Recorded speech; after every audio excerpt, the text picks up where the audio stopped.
Gracias por la presentación y un saludo a todas y todos que están presentes en este seminario.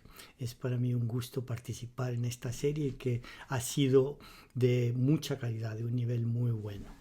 Mi tema este día es el feminismo temprano en El Salvador, un tema que ha sido poco explorado de tal forma que esta es una presentación más bien de carácter exploratorio.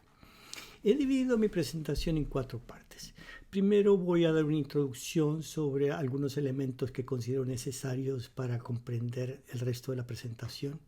Y luego voy a hablar sobre algunos de los elementos de la base social del movimiento unionista, feminista que se dio a principios del siglo XX. Empecemos entonces con la introducción. Este documento que les muestro es de 1812 y es el envío de unos prisioneros, incluyendo a una mujer. La razón por la que se los presento es para enfatizar un punto que no quiero que se pierda de vista, que desde antes de la independencia las mujeres han estado activas políticamente. Este es un documento de los motines que precedieron a la independencia, los motines de lo que se dio en llamar el primer grito de la independencia, pero no es quizá el mejor nombre para lo que ocurrió en ese momento. En todo caso, lo que les quiero señalar es que durante todo el siglo XIX, durante toda la vida independiente de El Salvador, ha habido mujeres que han participado en la política, que han querido hacer sentir su voz. Lo que quiero señalar es que a finales del siglo XIX hay un cambio cualitativo en esta participación, en este involucramiento en la vida política. Y es el debate que se dio sobre la educación y sobre la ciudadanía de la mujer. Aquí les muestro un discurso que pronunció el licenciado Pedro García en 1881. El motivo por el que se los muestro es que en su discurso, en el que hablaba sobre la importancia de la educación de la mujer, vinculó ese discurso que ya estaba tomando bastante cuerpo con el discurso de la ciudadanía. Él decía: hagamos una mujer inteligente, una mujer ciudadana, que hable, que escriba, que vote y enseñe a sus hijos a bendecir el dulce nombre de la patria. Noten que dice que vote, una mujer ciudadana que vote. Este es el primer ejemplo en el discurso público de El Salvador que se ha encontrado hasta el momento en que se habla explícitamente sobre la posibilidad de que las mujeres como ciudadanas tengan el derecho a votar. Con esto creo que queda claro que a finales de siglo, con este discurso sobre la educación y la ciudadanía, se estaban abriendo espacios que van a aprovechar mujeres como Antonia Navarro, que se inscribió en la Universidad de El Salvador y se graduó como ingeniero civil en 1889. Desafortunadamente, ella murió muy joven, 2 años después de graduarse, y por lo tanto no dejó un ejemplo para otras mujeres en el momento. En 1895 apareció una nota en una revista de la época que se llamaba El Porvenir de Centroamérica, en el que hablan sobre Antonia Navarro y se refieren a sus éxitos. Desde muy joven, dice la nota, dejó ver su afición a las matemáticas y al profesorado. Como profesora se distinguió. Su muerte fue muy sentida y las ciencias perdieron con ella una de sus más adictas y constantes admiradoras. Les muestro esto para que vean que había por lo menos grupos de personas que apoyaban este tipo de participación, de esfuerzo por dejar una huella en la vida académica en este caso y en la vida política en otros casos que hacían algunas mujeres. Es decir, el ambiente no era totalmente hostil, había una cierta apertura para este tipo de actividades. Otro ejemplo que les quiero dar es el de Victoria Magaña de Fortín, una de las feministas intelectuales más tempranas en la historia de El Salvador. En 1902, ella publicó una colección de artículos que habían salido en periódicos de Santa Ana, que eran artículos netamente feministas. Ella abogaba por la educación de la mujer, por la participación política de la mujer, y no era una actitud que caía en total rechazo. De hecho, la recopilación de artículos la publicó su esposo, la patrocinó su esposo. 2 años después de su publicación, la obra se exhibió en la Exposición Nacional de 1904 y David J. Guzmán, el famoso intelectual de la época, se la recomendaba al público. Todo lo que quiero mencionar es que había un movimiento feminista temprano. La clase intelectual salvadoreña al menos estaba informada de los movimientos sufragistas en Estados Unidos, en Inglaterra, y había por lo menos grupos dentro de la clase intelectual que le daban la bienvenida a esta posición de mayor educación para la mujer, de la posibilidad de participación política. Déjenme pasar ahora a un tema relacionado, el tema de la caída de Carlos Ezeta. Carlos Ezeta fue derrocado en 1894 por liberales que lo consideraban muy autoritario. Hay un cierto debate sobre la naturaleza del régimen de Ezeta, pero en todo caso había grupos liberales que se oponían y que lo derrocaron en 1894. Les muestro esta portada de periódico porque tiene unas ilustraciones muy interesantes sobre Ezeta.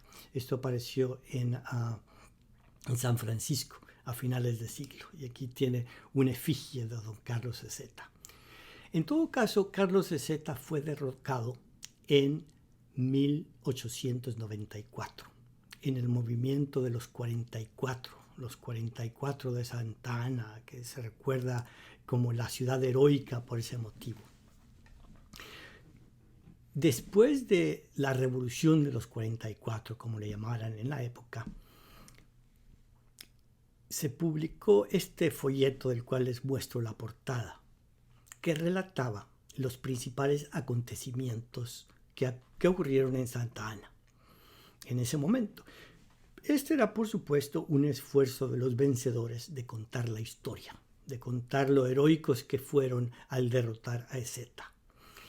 Dentro de este boletín del ejército que narra estos acontecimientos acaecidos en Santa Ana, hay algunos elementos muy interesantes. Por ejemplo, se habla de Petrona Villeda, una heroica mujer que fusil en mano se batió en el combate de ayer. Había luchadoras que con fusil en mano estaban formando parte de esa batalla. Ellas iban a la montaña y ellas participaron en la batalla del Molino, por ejemplo. Hay otra sección del boletín del ejército que habla sobre las mujeres santanecas, que demostraron un arrojo excesivo. Y hay prueba de que muchas mujeres se unieron con fusil en mano a la lucha en contra de los Ezeta en ese momento, en 1894. Afortunadamente, el Museo de la Palabra y la Imagen tiene foto de una de estas luchadoras, esta señora que les muestro aquí, que se llamaba Aurelia. Ella estaba muy contenta de su participación en ese movimiento y lo recordaba toda su vida como uno de sus momentos gloriosos. Ella se reunía con las veteranas de guerra, con sus amigas que se llamaban como la Negra Macaria, por ejemplo, y alrededor de un café o de una horchata platicaban sobre sus proezas y era uno de sus pasatiempos recordar esos grandes momentos. Testigo de esas conversaciones era su hija. Su hija se llamaba Prudencia. El apellido de ellas era Ayala. Prudencia Ayala creció en un ambiente en el que se hablaba sobre lo que ocurrió en 1894. De esta forma, lo que a primera vista hubiera parecido una participación no muy diferente a la que había ocurrido en 1811, mujeres que salían a luchar por su causa, se convierte en un puente con el movimiento feminista de principios del siglo XX, puesto que Prudencia Ayala es uno de los grandes íconos de ese movimiento feminista. Entonces tenemos que para finales del siglo XIX tenemos mujeres como Antonia Navarro, Aurelia Ayala, Victoria de Fortín, que están dándole una nueva forma a ese involucramiento de la mujer en la cuestión política, abogando por ciertas posiciones en la sociedad y en la política.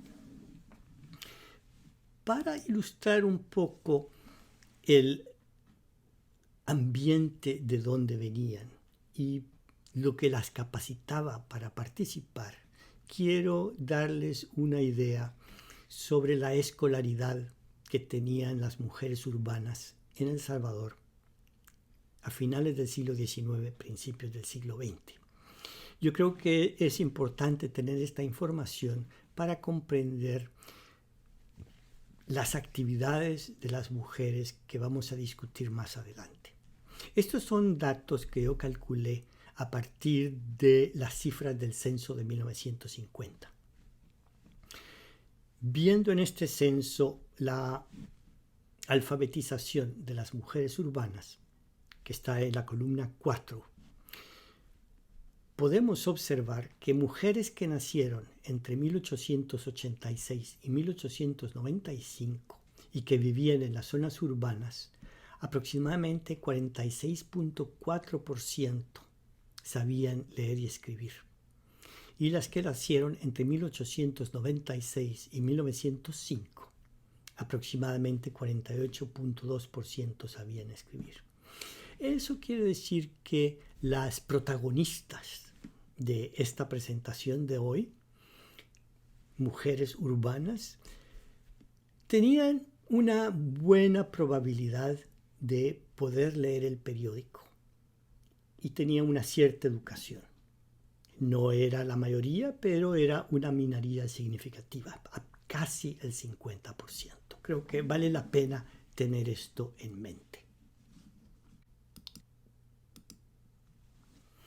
Con estos antecedentes en mente, podemos ver cómo en esta época, finales del siglo XIX, principios del siglo XX, las mujeres poco a poco se van incorporando al mundo laboral urbano, que es la segunda parte de esta presentación. La foto que les presento aquí es de vendedoras del mercado. Este es un mercado en La Unión en 1902. No es sorprendente para ustedes que conocen el ambiente salvadoreño que el trabajo de las mujeres en los mercados siempre ha sido una parte muy importante de la vida de las ciudades salvadoreñas. Y como pueden ver en esta foto, por el vestido de algunas de las vendedoras y algunas de las clientes, el mercado también era una especie de vínculo entre el campo y la ciudad. Y pueden ver algunos refajos que les indican que parte de estas mujeres que venían del sector rural posiblemente venían de comunidades nahuablantes. Pero a lo que voy es que este es el primer núcleo de mujeres que trabajaban fuera del hogar en el sector urbano.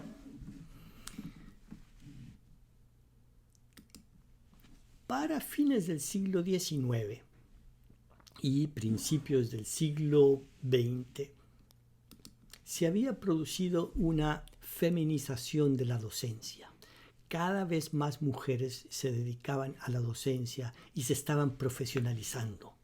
Uno de los motivos de paso por los cuales el gobierno contrataba más mujeres para que fueran maestras es porque les podía pagar menos. Tenían un mayor número de solicitantes para puestos en las escuelas que venían de mujeres que estaban dispuestas a aceptar un salario menos que los hombres que tenían más oportunidades laborales.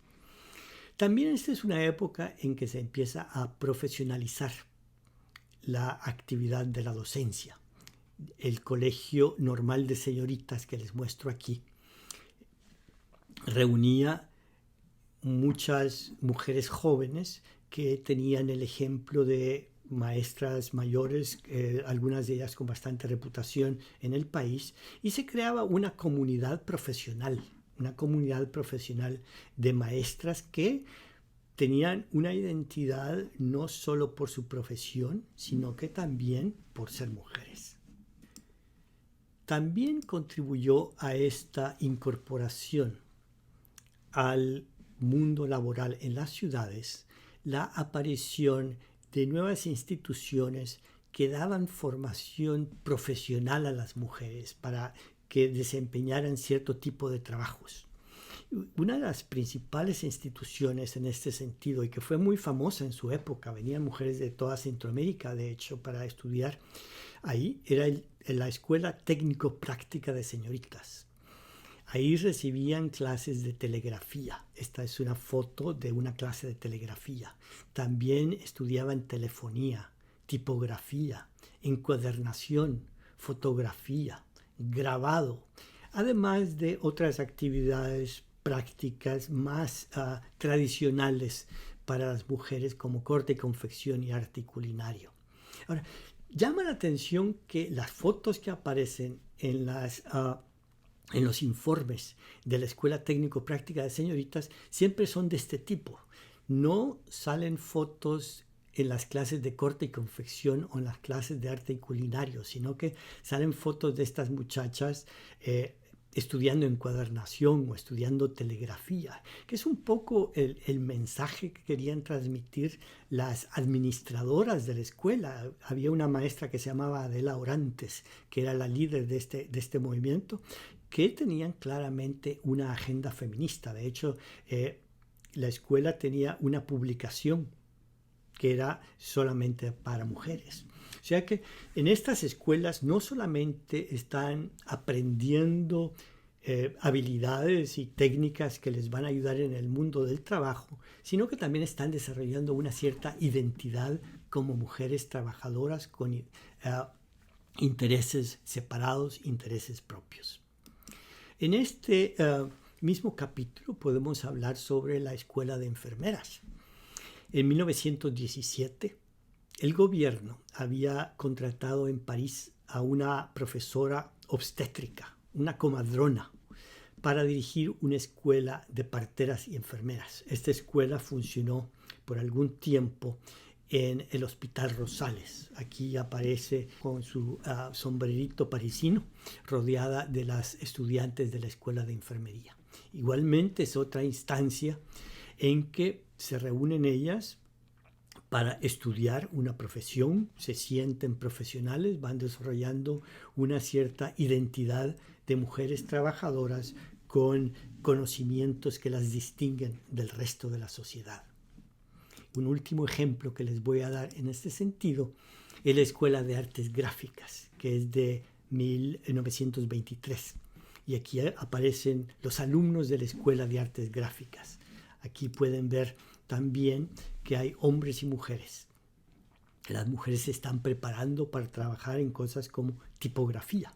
Lo interesante de esto es que estas tipógrafas y estas muchachas que aprendían habilidades que le permitían trabajar en las imprentas, al entrar a trabajar las imprentas y al relacionarse con tipógrafos, estaban relacionándose con uno de los gremios más politizados de El Salvador.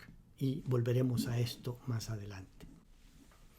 Tenemos así que a principios del siglo XX hay una masa crítica de mujeres que se han incorporado al mundo del trabajo, ya sea como maestras, como enfermeras, como tipógrafas, como telefonistas. Y no tardó el ambiente en darles a la oportunidad de participar en asociaciones, donde ya no solo se expresaban como trabajadoras, sino que también empezaban a encontrar un canal para defender sus intereses. No es sorprendente que una de las primeras actividades alrededor de las cuales se crearon sociedades a las que pertenecían mujeres eran las asociaciones de maestros. El número de mujeres en el cuerpo magisterial había aumentado considerablemente a partir de finales del siglo XIX, de tal forma que cuando se crea la Sociedad Central de Maestros en 1914, hay mujeres que se quieren incorporar.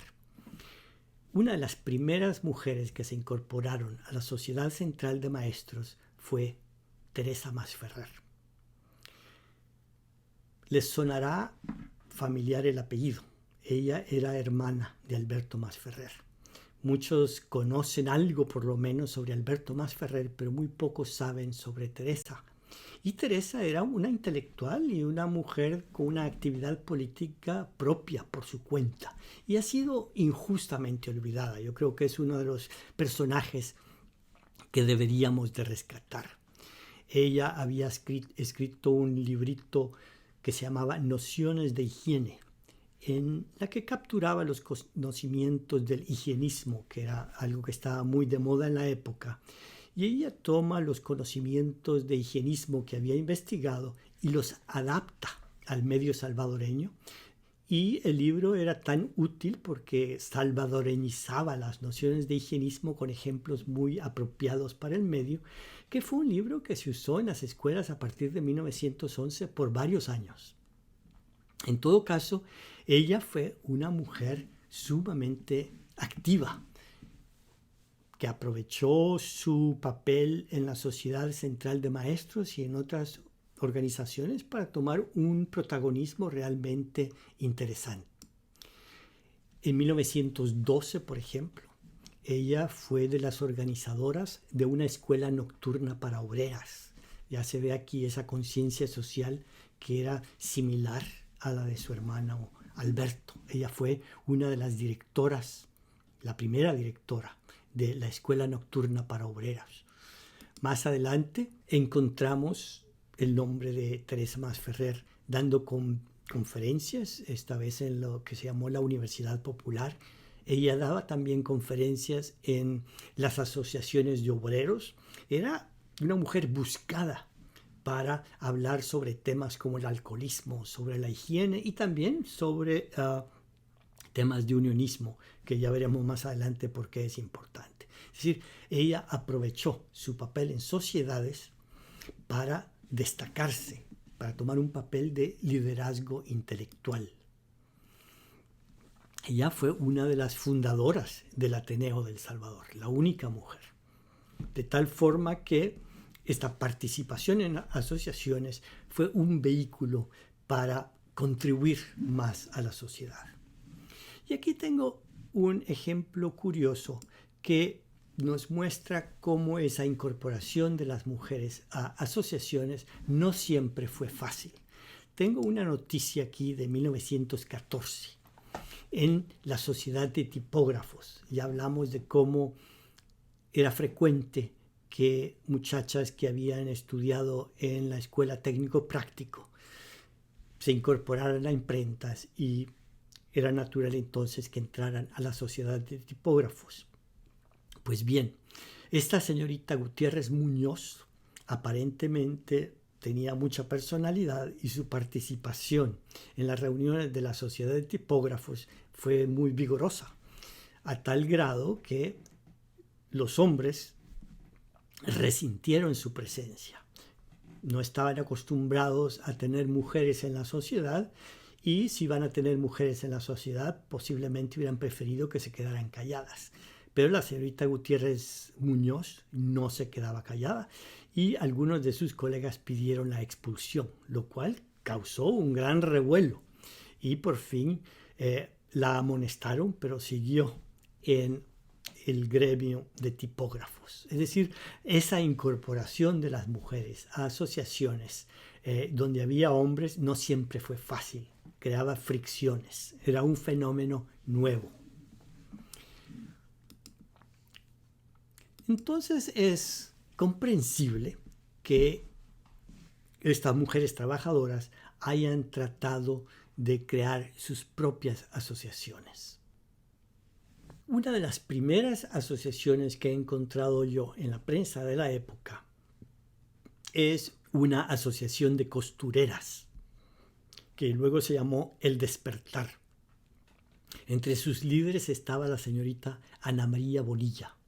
La razón por la que menciono a Ana María Bonilla es que ella luego se destaca en las reuniones de las sociedades de obreros y debe de haber sido una mujer bastante hábil, porque en una de las reuniones de la sociedad de obreros la nombraron tesorera del evento y luego la escogieron para ir a hablar con el presidente de la República. Es decir, aún en ese medio machista de las sociedades de obreros reconocieron su habilidad. Tenemos el surgimiento de asociaciones exclusivamente de mujeres que reconocían que tenían intereses separados. Por ejemplo, estas costureras de El Despertar. Podemos pasar entonces a el tema principal de esta plática, que es el tema del unionismo. Quiero vincular esta participación de mujeres en el mundo laboral, esta incorporación a las asociaciones con el tema del unionismo, porque el unionismo fue el vehículo para que muchas mujeres demostraran su interés en temas públicos, participaran y obtuvieran verdaderos logros, el principal de los cuales fue el sufragio femenino. Y ya les voy a mostrar cómo se conectan estos puntos. El unionismo fue en un principio una reacción al imperialismo y en los años 20 estuvo articulado alrededor del Pacto de Unión de principios de 1921 y condujo al sufragio femenino y luego a participación en elecciones. Ya les voy a mostrar cómo se relacionan todos estos tópicos. Para darles un poco de antecedentes. Desde finales de 1898, después de la guerra hispano-estadounidense, la intervención de Estados Unidos en la zona del Caribe y de Centroamérica fue creciendo de forma muy rápida. Este mapa les muestra las intervenciones de Estados Unidos en la zona durante aquella época. Intervenciones en Cuba en 1898, 1906, 1917. Intervenciones en Haití, 1915, 1914. En la República Dominicana, Puerto Rico, en el Canal de Panamá, la construcción del Canal de Panamá. Intervenciones en Nicaragua, intervenciones en México, la invasión de Veracruz. A lo que voy es que durante este periodo, esa rápida expansión del poderío estadounidense en la zona alarmó muchísimo a la gente en Centroamérica. Y los países separados empezaron a pensar que eran demasiado débiles para enfrentar esa afirmación de poder tan fuerte y tan rápida que venía de parte de los Estados Unidos, y los países de Centroamérica empezaron a tomar una actitud antiimperialista y empezaron a pensar que la unión de Centroamérica, el unionismo, era la solución para por lo menos enfrentar una cierta resistencia a las acciones de Estados Unidos. Entonces tenemos que esa percepción de imperialismo, y así le decían, hablaban del imperialismo yanqui, había artículos en los periódicos en toda Centroamérica sobre el peligro del imperialismo yanqui y también sobre la solución que sería que se unieran los países de Centroamérica para poder contrarrestar de mejor forma esa agresividad que venía del norte. Los salvadoreños sintieron particularmente de cerca esa agresividad cuando los Estados Unidos invadieron Nicaragua en 1912. En 1912 se dio la guerra de Mena. Estos señores armados que les presento aquí eran soldados en la guerra de Mena. Estaban del lado del general Mena, que se había rebelado en contra del presidente Adolfo Díaz, al que consideraba marioneta de los Estados Unidos, y luchó también en contra de los Marines que envió los Estados Unidos para defender a Adolfo Mena.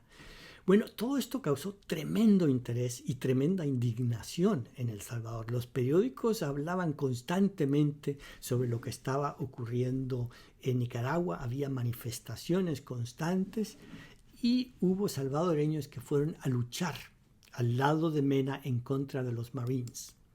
Entre ellos se encontraba Lucila Matamoros. En 1912, Lucila Matamoros va a Nicaragua con tal mala suerte que la mataron. Pero un aspecto interesante de Lucila Matamoros es que ella inspiró a gente como Prudencia Ayala. Para esta época, Prudencia Ayala ya estaba escribiendo articulitos en los periódicos en contra del imperialismo yanqui. Ella había tomado una actitud antiimperialista y luego unionista y se inspiraba en gente como Lucila Matamoros. En algunos de los escritos autobiográficos de Prudencia Ayala, ella menciona a Lucila Matamoros como una inspiración. Poco a poco, las mujeres se van a organizar alrededor de las causas del antiimperialismo, del unionismo y del feminismo y van a mezclar estos tres temas. Les doy aquí tres ejemplos interesantes. Uno de 1911, otro de 1917 y otro de 1920. En 1911 se estaban formando ya clubes unionistas en todo El Salvador como una respuesta a lo que estaba ocurriendo en el Caribe, y un grupo de maestras de Ahuachapán quiso organizar su propio club unionista. Pero vean lo que dicen en la carta que le mandaron al Comité Unionista de Ahuachapán. Le dicen: poca, o por mejor decir, ninguna participación se ha dado al sexo femenino en todos los tiempos en la resolución de los problemas políticos y sociales que entrañan el porvenir cada vez más amplios de los pueblos cultos y civilizados. Es decir, ellas empiezan diciendo: nunca nos han dado la oportunidad de participar, pero nosotras queremos hacerlo. Entonces ellas avisan, dicen: nosotros vamos a crear un grupo unionista solamente de mujeres. Ellas se están organizando alrededor de la causa del unionismo. Aquí tenemos otro ejemplo de 1917. En 1917, el presidente de Honduras, Francisco Bertrán, estaba tratando de organizar un movimiento unionista, y en respuesta a ese llamamiento, las señoras y señoritas de Ahuachapán, lideradas por doña Estefanía Hull, Cristina Padilla y Delfina Lagos, organizaron un comité unionista de señoras y señoritas. Asimismo, en San Miguel, más adelante, se organiza otro comité unionista de señoras y señoritas. Es decir, en todo el país, en Ahuachapán, en San Salvador, en San Miguel, se están organizando las mujeres alrededor de la causa del unionismo.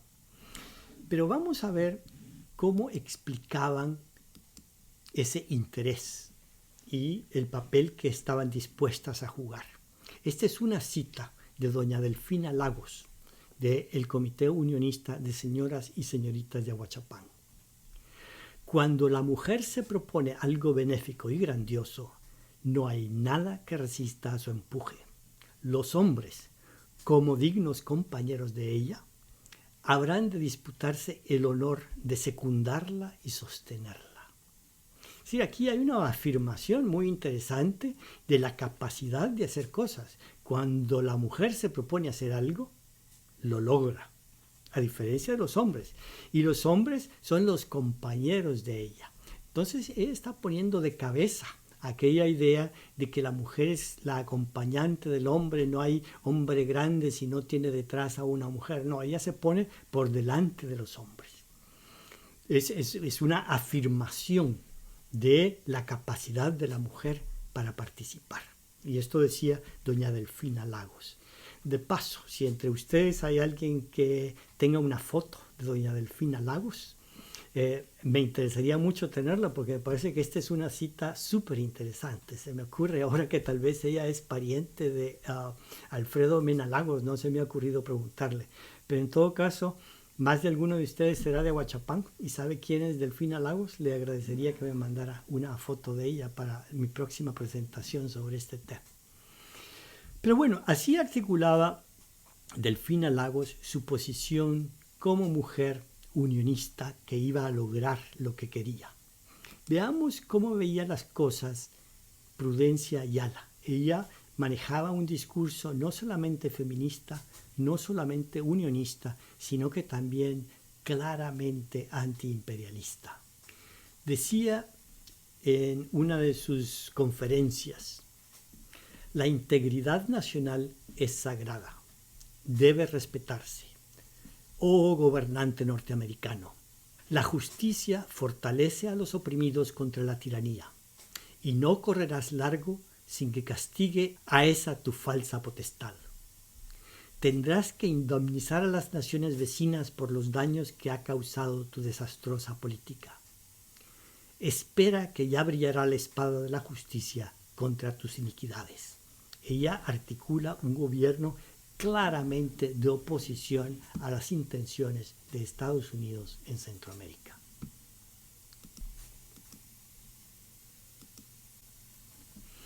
Así vemos que un comienzo de la organización política de las mujeres tiene que ver con reacciones al imperialismo de Estados Unidos y con apoyo al unionismo. Esto va a tomar una dimensión diferente después del Pacto de Unión que se va a firmar en 1920. En 1920, los centroamericanos veían que ya se acercaba la fecha del centenario. Ya estaban pensando en cómo celebrar el centenario en 1921, en circunstancias en las que una de las preocupaciones grandes era la amenaza imperialista. Entonces estaba clarísimo que la mejor forma de celebrar el centenario era con la unión de Centroamérica, con el tema del unionismo. Y como sabemos, las señoras de Ahuachapán habían demostrado mucho interés en este tema del unionismo. Aquí tengo una foto del casino de Ahuachapán restaurado, y se me ocurre que ahí era donde comentaban estos temas las señoras de Ahuachapán, que escribieron una carta a la Asamblea Nacional para decirles que se esforzaran por lograr la unión de Centroamérica. Y es una carta firmada por nombres de las mujeres de las familias más importantes de Ahuachapán. Esto está firmado el 5 de abril. Hay señoras de apellido Valdivieso, Morán, Magaña, Borja. Es decir, las señoras que asistían al casino, con los esposos posiblemente, estaban organizadas alrededor del unionismo, decidieron escribir esta carta para impulsar a la Asamblea Nacional para que buscaran la forma de apoyar un pacto de unión centroamericano.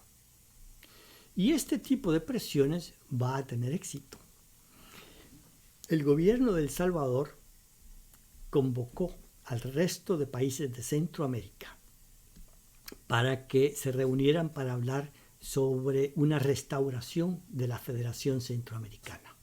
Incidentalmente, esto se facilitó por el hecho de que hubo un cambio de gobierno en Guatemala y con la caída del dictador Estrada Cabrera y la llegada de un nuevo gobierno unionista en Guatemala, se hacía más fácil pensar en esta idea de una reunión de los países de Centroamérica. Entonces se reunieron en Costa Rica, en este edificio que les muestro aquí, lo que le llaman ahora la Casa Amarilla, en San José. Todos los países de Centroamérica enviaron plenipotenciarios para discutir la forma de unir Centroamérica. La idea es que el restablecer la Federación de Centroamérica iba a ser la celebración más importante del centenario de la independencia. Si había alguna forma de hacerle honor al centenario de la independencia, era restableciendo la Federación Centroamericana. Era una gran causa, una causa noble. Y de hecho, el 19 de enero de 1921, los plenipotenciarios firmaron un pacto de unión. A la reunión habían llegado representantes de los 5 países de Centroamérica, pero Nicaragua terminó retirándose porque pensaban que había una cierta hostilidad al hecho de que Nicaragua estaba demasiado vinculada a los Estados Unidos y que los iban a obligar a renunciar al tratado Chamorro-Bryan, que era el principal el tratado que tenían con Estados Unidos. De tal forma que a la hora de firmar el pacto solamente firmaron Honduras, Guatemala, El Salvador y Costa Rica. Y finalmente a la hora de ratificar el pacto también se retiró Costa Rica. Pero en todo caso, en 1921, en enero, se firmó un pacto de unión. Esta fue una causa de gran celebración en El Salvador. Va a ser un tema pues de celebración que va a aparecer en la primera plana de los principales periódicos. Se aprobó el pacto de unión y el gobierno decretó días de celebraciones. Fue un momento importante en El Salvador.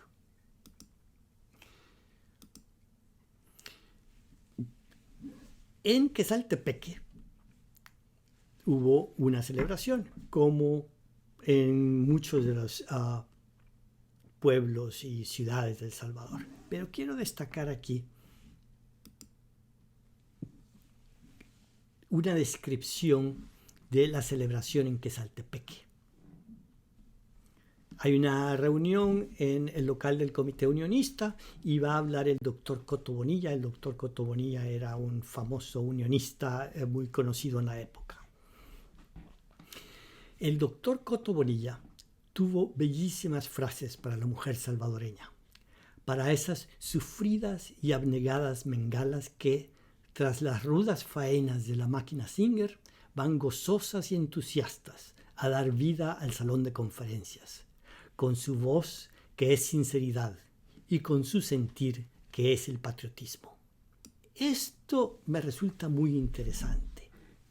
Las mengalas es el nombre que se les daba a las mujeres que trabajaban en las zonas urbanas, las mujeres de clase baja, que están representadas en esta foto que les muestro aquí.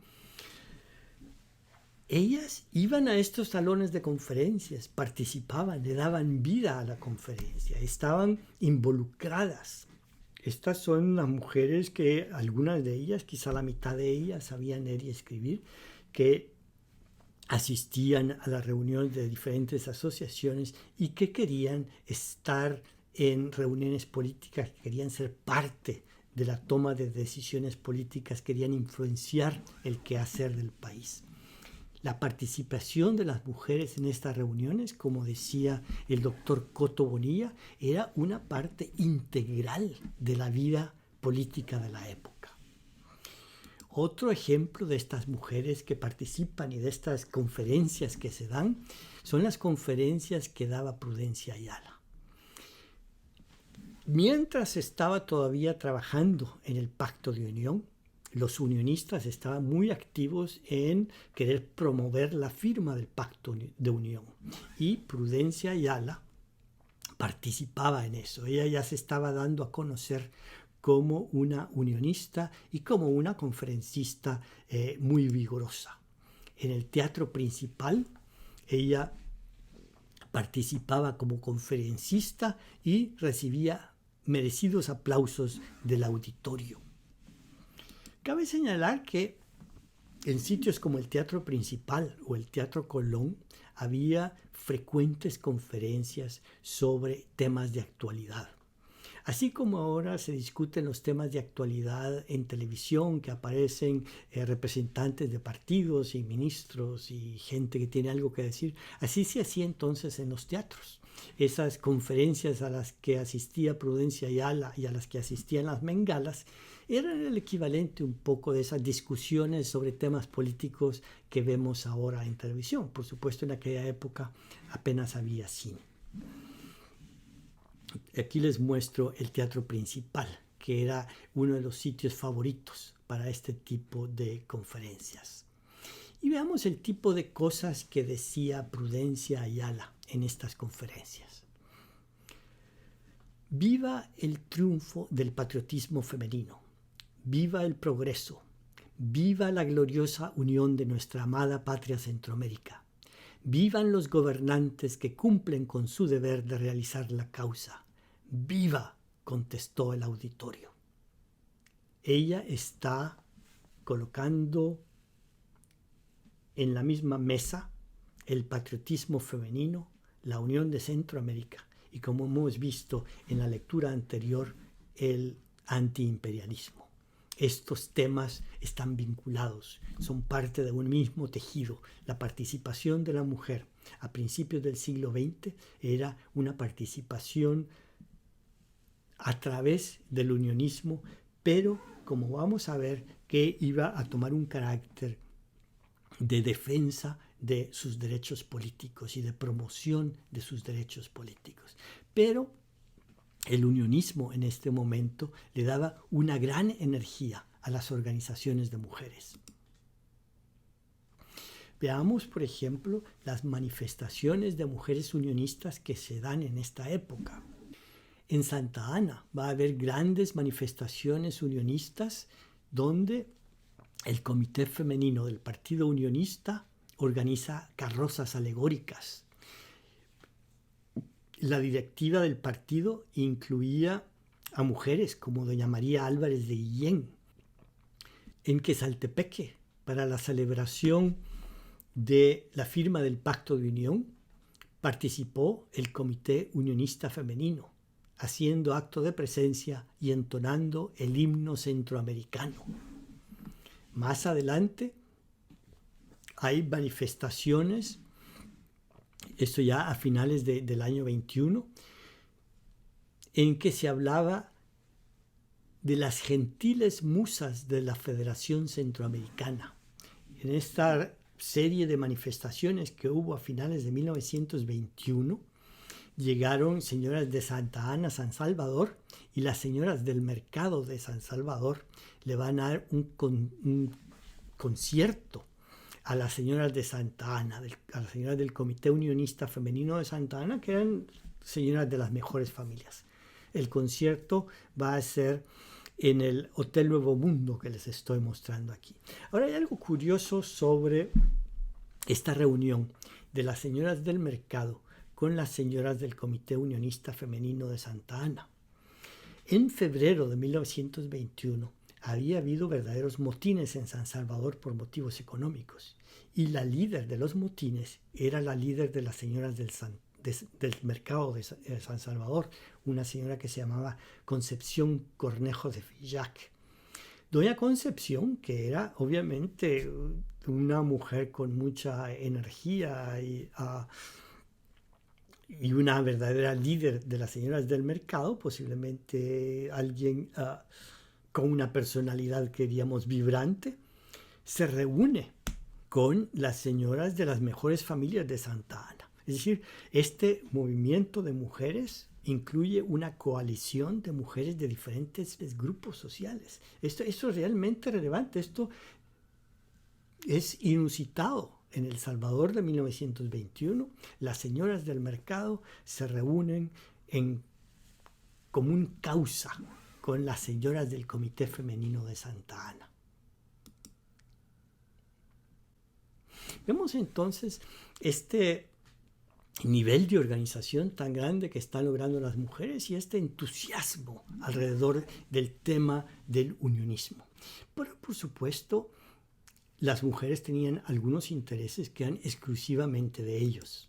Y vamos a ver cómo el sufragio femenino va a ser uno de los tópicos de interés para las mujeres. Después de que se anunció el Pacto de Unión, los unionistas decidieron organizar una convención en Santa Ana. Se había creado un partido unionista. Se reunieron en el Teatro de Santa Ana, que pueden ver ustedes aquí, una tarjeta postal de la época. Y llegaron delegados de toda Centroamérica y de todas partes de El Salvador. Una de las delegadas era Prudencia Ayala. Y la principal moción de Prudencia Ayala en la Convención Unionista de Santa Ana es que la convención pidiera que se le diera el sufragio a las mujeres, que se le diera a las mujeres el derecho al voto. Esta Convención de Santa Ana generó muchísimo entusiasmo. Veamos ahora la reacción de las mujeres de Quesaltepeque después de la Convención de Santa Ana y del entusiasmo que generó la Convención de Santa Ana. Cuando ellas se reúnen, van a hablar de proyectos ya de muy largo alcance. Y les voy a leer lo que estoy destacando aquí. Las mujeres quesaltecas merecen un aplauso, pues han laborado con mucho entusiasmo por el gran ideal, la unión. Sabemos que varias señoras proyectan que se celebre una gran convención de mujeres centroamericanas, procurándose el mayor número de Nicaragua, a fin de que allá principie la revolución moral en contra de los enemigos de aquel país hermano digno de mejor suerte. Una vez celebrada la convención, esta pediría a las mujeres norteamericanas su valiosa influencia, a fin de exhibir a los chamorro en la tierra de George Washington. Aquí muestra nuevamente este interés de las mujeres centroamericanas en combatir el imperialismo yanqui y en fomentar esta unión de las mujeres de toda Centroamérica. El Pacto de Unión contemplaba escribir una nueva constitución para la República Federal. Y aunque fueran los únicos 3 países que quedaban en el Pacto de Unión, Honduras, El Salvador y Guatemala, decidieron seguir adelante con el proyecto, eligieron delegados y hubo una reunión de un Congreso Federal Constituyente en Honduras, en el Teatro Nacional de Tegucigalpa, que aparece en esta foto. Y como lo había pedido la Convención de Santa Ana, uno de los temas principales de la Constitución era incluir el sufragio femenino, la causa que había propuesto Prudencia Ayala en la Convención. En las reuniones de la Asamblea Constituyente hubo una discusión prolongada y muy seria sobre la conveniencia o no de dar el voto a las mujeres. Les voy a presentar algunos de los argumentos que se esgrimieron ese día. Argumentos en contra del voto a las mujeres. Hubo un señor que dijo que las damas sufragistas eran muy feas, que solo las feas van a votar. Obviamente esto cayó muy mal al grado que el diputado que salió con esta ocurrencia tuvo que pedir disculpas, que estaba algo totalmente fuera de sitio en la discusión. Otro diputado dijo que la mujer está en peligro de perder su tranquilidad, pues pretendiendo redimirla, la vamos a mezclar en luchas que todavía son salvajes. Es decir, la política es algo demasiado feo, demasiado sucio como para permitir que las mujeres participen. Hay que protegerlas para que no pierdan su tranquilidad. Otro señor dijo, para las mujeres que fuman puro, para esas señoras será el voto. El derecho que pretendemos otorgar ahora a la mujer es ridículo y criminal. Por supuesto, había otro lado en la discusión. Hubo varios argumentos a favor. Uno de ellos es: no se explica el temor que se manifiesta de la disolución del hogar al otorgar el derecho a la mujer. Que estos temores y en esta negativa solo juegan consideraciones egoístas, consideraciones de casta. Otro diputado que también estaba a favor de que votaran las mujeres dicen: por muy mal que desarrolle sus funciones políticas, nunca lo hará tan mal como los hombres de Centroamérica, que una mujer, por ladrona que sea, no podrá robar tanto como han robado nuestros administradores de rentas. Ya en aquella época, por lo visto, la corrupción era uno de los grandes temas, y el argumento de este señor es que los hombres habían demostrado una gran capacidad de corrupción y que las mujeres tal vez no lo iban a hacer tan mal, o por lo menos no iban a ser tan ladronas como habían sido los hombres. Otro diputado que había estado en El Salvador en la Convención de Santa Ana tenía un argumento interesante, muy relevante para esta presentación. He contemplado en Santa Ana, El Salvador, un formidable movimiento político unionista encabezado por un gran número de mujeres. Ellas tienen en las luchas políticas algo que casi siempre carecemos los hombres: patriotismo y serenidad. La discusión va a continuar no solo en la Asamblea Constituyente, sino también en los periódicos. El Diario de El Salvador invitó a doña Victoria Magaña de Fortín, la feminista que había escrito artículos a favor de la participación política de la mujer en 1902, a que diera su opinión sobre el sufragio femenino. Ella firmaba Olimpia, era su seudónimo, y ella, por supuesto, va a escribir un artículo muy bien pensado, además que demostraba un gran conocimiento de lo que estaba ocurriendo en Europa y en Estados Unidos alrededor del movimiento sufragista, a favor del sufragio femenino.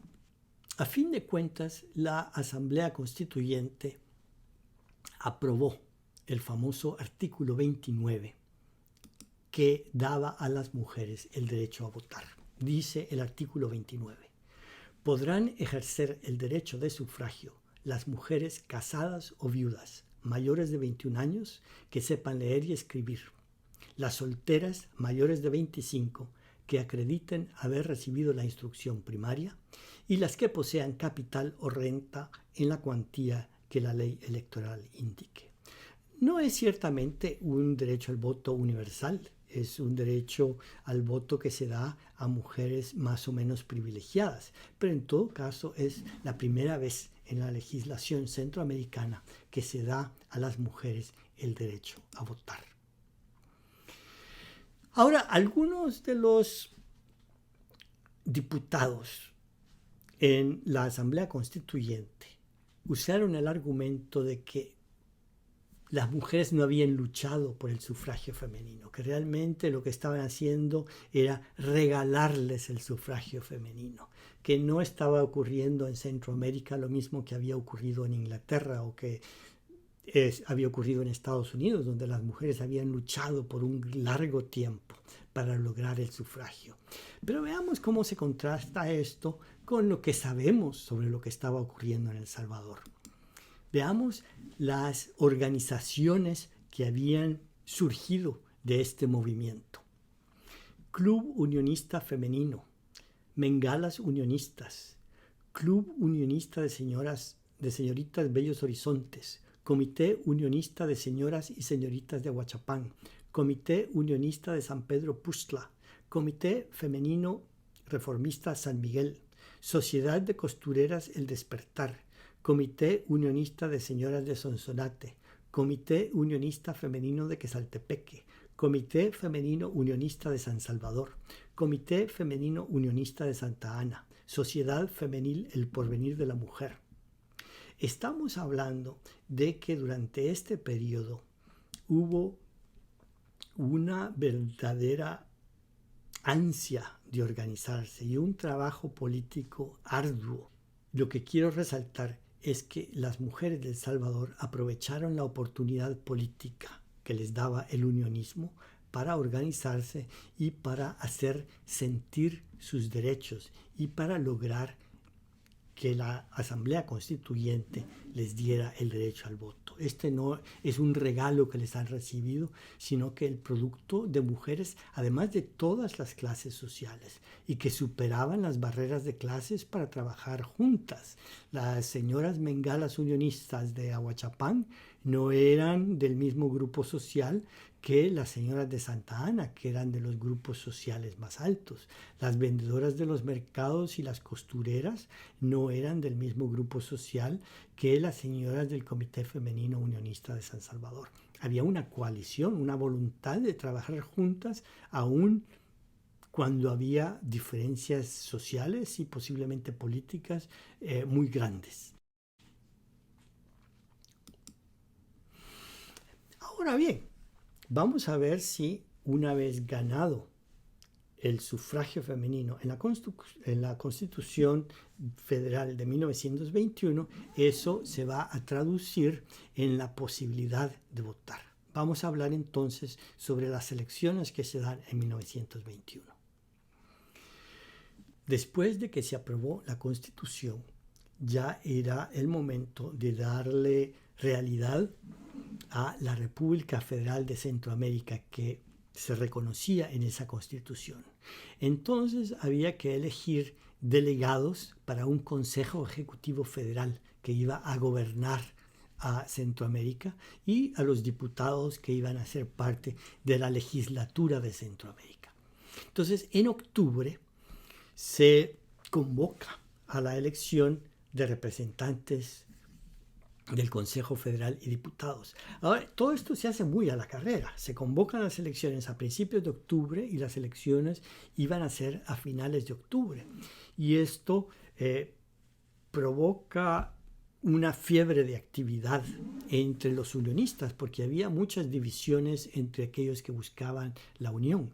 Había algunos que querían una unión de Centroamérica controlada por la gente que ya estaba en el poder, en particular la gente de la dinastía Meléndez Quiñones, y otros que querían que la República Federal fuera realmente una salida de esos regímenes oligárquicos a los que parecía condenado Centroamérica. Entonces, en vista de que las elecciones ya se acercan, el Partido Unionista organizó una convención realmente de emergencia. Faltaba muy poco para las elecciones, faltaba una semana para las elecciones y todavía ni siquiera estaba decidido si podían votar las mujeres, porque la nueva Constitución reconocía el derecho de las mujeres a votar, pero no había un reglamento electoral federal. Entonces, a la hora de las elecciones, se iba a utilizar el reglamento electoral de El Salvador. La pregunta era, ¿van a poder votar las mujeres? Hubo una reunión de emergencia, la última sesión, la sesión de clausura, la presidió la señorita Carlota Herrera Otondo, que guió a los diputados en la discusión sobre la conveniencia de que votaran las mujeres. Hablaron con abogados. De paso, esta reunión que se hizo en el Palacio Municipal de Santa Ana, había unas grandes barras que vitoreaban a quienes decían que estaban de acuerdo y abuchaban a quienes no aprobaban. Y en esta discusión los abogados dijeron, como rige la reglamentación electoral salvadoreña, entonces todo lo que tienen que hacer las mujeres si quieren votar es asistir a las alcaldías para que las reconozcan como ciudadanas. Porque resulta que la ley reglamentaria de elecciones de 1886 concedía a las alcaldías el derecho de registrar ciudadanos. El artículo 4 de esta ley decía: la calificación de ciudadanos se hará por las respectivas municipalidades, comenzando el 1 de septiembre. Es decir, la calificación de ciudadanos daban las alcaldías. Y como la constitución salvadoreña que regía no decía nada sobre excluir a las mujeres o sobre el género de quienes iban a ser ciudadanos, entonces era posible que las mujeres fueran a las alcaldías para que las apuntaran en el libro de registro de ciudadanos. Entonces, la siguiente pregunta es si en efecto se permitió que votaran las mujeres en las elecciones federales de 1921. La respuesta en la siguiente página. Me gusta crear una sensación de suspenso en este tipo de presentaciones. Entonces el suspenso va a llegar hasta la siguiente página. La respuesta la encontré en uno de los periódicos de propaganda electoral de las elecciones de 1922-1923. La campaña fue el 22, la votación fue a principios del 23.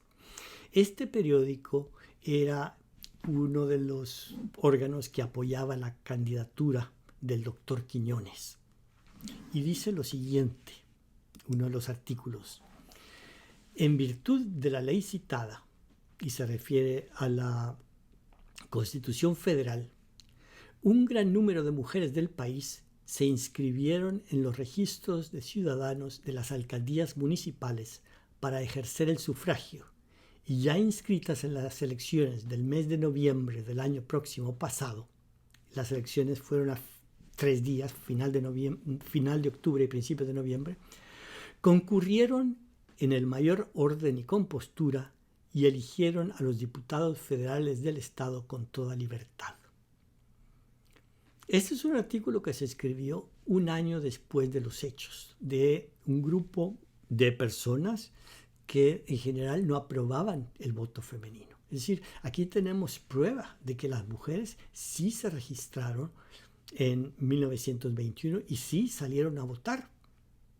Hay testigos que lo dicen y que hablan sobre esto para pensar en la estrategia política para 1922 y las elecciones de 1923. Entonces, sabemos entonces que las mujeres de El Salvador votaron por primera vez en 1921. Comparemos esto con la primera vez que votaron las mujeres en otras partes del mundo. En Nueva Zelanda, en 1893. En Canadá, en 1917. En Alemania, 1918, Reino Unido, 1918, Estados Unidos, 1920, pero solamente las mujeres blancas, no fue realmente universal, y El Salvador, 1921. El Salvador entonces es el primer país de América Latina donde votaron las mujeres.